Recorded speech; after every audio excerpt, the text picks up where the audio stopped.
Hey, what's going on, guys? It's Tommy here. So, nutritional video number 4. We're going to speak about carbohydrates. I am going to put a link. I'm going to put this on my YouTube channel that I have been horribly working on, and then give you guys a link so you guys have access to the videos so you can go back and look at them later. I did a little bit of research on this so I could have good information. We're going to talk about carbohydrates. Now, if you're a keto guy, carbohydrates are usually not anything that you're very concerned about. But for the rest of us that eat balanced diets, whether it's high carb, low carb, you want to know whether or not carbohydrates are bad. So, going back to the first video, right? It's about calories in, calories out. It does not matter if you're on a high carb diet, a low carb diet. If your diet contains sugar, none of that matters. What matters in the be all and the end all is calories in, calories out.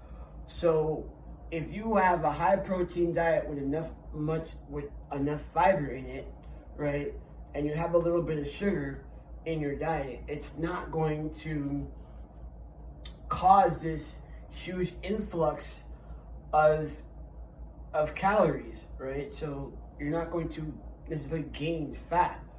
What happens is that high processed foods, right, or foods with a lot of calories, like a cheesecake, right? The reason why you would gain weight from eating an excess of these foods is because they have an excess of calories. Not to mention that when you eat a slice of cheesecake and about a half an hour later you're like starving again and you're eating again, right?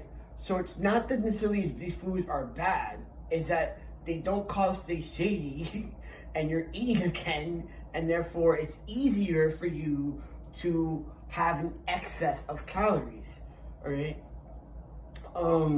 The other issue is with these foods is that foods like cheesecake, example, don't have a lot of nutrients in it. So therefore, you cannot build a better body off a low nutrient food. However, if you're having a good amount of protein, a good amount of carbohydrates, and definitely a good amount of fiber, and you decide that you have a little bit of calories left and you want a piece of cheesecake, you're not going to die, okay? It's not going to kill you. It's not going to be this whole, oh my God, like, shoot me dead or anything like that. So if you can make it fit your macros, right, and your caloric requirements, you can get away with it. Now, here is my personal opinion. If you're going to compete in bodybuilding, or you want a ultimately really lean body, that's when you kind of have to use those things sparingly. Because if you're really lean, you're not eating that many calories in the first place, right? Now, carbohydrates do have their place in fitness, and bodybuilders manipulate carbohydrates, or strength athletes in general, tend to manipulate carbohydrates to be able to have enough fuel for their workouts. All right. Now, can you have a great workout on a ketogenic diet? Of course you can, because fats are the secondary source of fuel. However, you do not necessarily need to be on a low carbohydrate diet to be able to lose weight. That is a fallacy. The only thing you need to be really adhered to is calories in, calories out. And can you follow the diet that you have chosen to follow? So, for example, I don't do keto. Why? Because Thomas, this guy right here, Tommy, cannot follow it. Like, after a while, I crave carbohydrates. I grew up on black beans and rice and plantains. So I like for my current diet to be as close to that as possible. So I have rice and potatoes and all sorts of stuff. I will tell you this, when I'm trying to lean out, I will choose potatoes over rice. because potatoes have less calories and less carbs. So I can have more potatoes, right, and get nice and full than I would from rice or pasta, right? So that's basically how you choose your foods when you're dieting, okay? That really is, this is an opinion piece, okay? So what I'm saying is this. 1 cup of rice, right, has 42 grams of carbs. And if I'm not mistaken, I could have like a potato and a half or so to get to the same amount of carbohydrates. However, pasta only has 2 ounces. All right, 2 ounces of pasta, I get 42 grams of carbohydrates. So if I'm trying to lose weight, I need that volume of food so I can stay nice and full, right?